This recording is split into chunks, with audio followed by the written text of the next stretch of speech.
Next, we're going to start painting our feathers. I'm going to start with the first two on the left.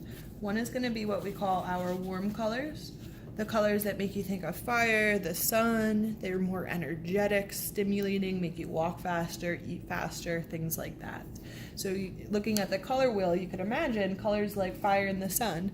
If we start over here with red and move over here to yellow, these are all of our warm colors. So painting my feather, I can start with red. And if I want to make actual sections in my feather and paint each one different, I could. I am simply gonna flow from one color to the other just because I like the way that looks. So I'm gonna start with my red, and then I'm going to move directly into my red-orange, being careful to name that intermediate color correctly. And then switching it over more to my orange.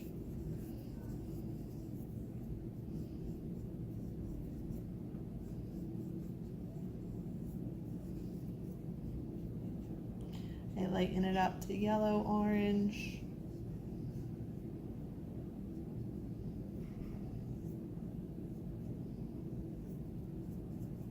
And then finally, last, I move into my yellow.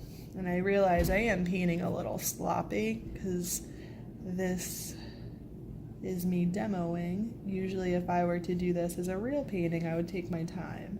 So my next feather, I'm really gonna try to take my time on it and paint it neater.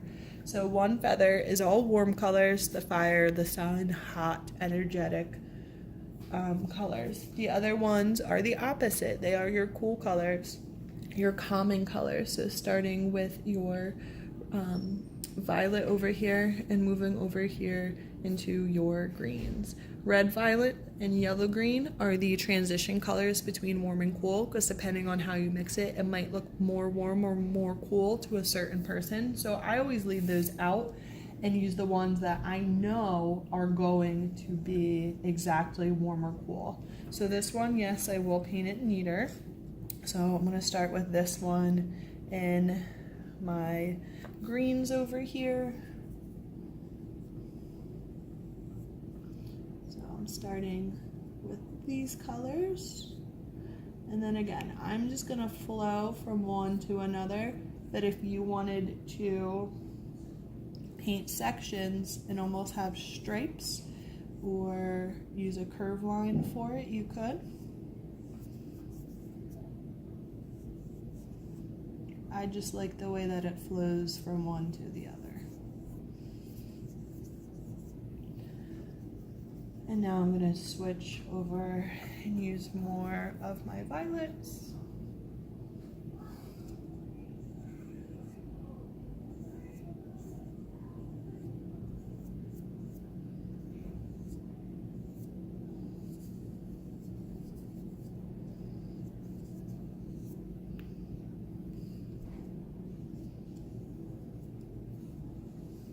Much nicer that time. Could be room for improvement though. So those are our warm and cool colors. When you look at the color wheel, you have warm on one side and you have cool on the other side.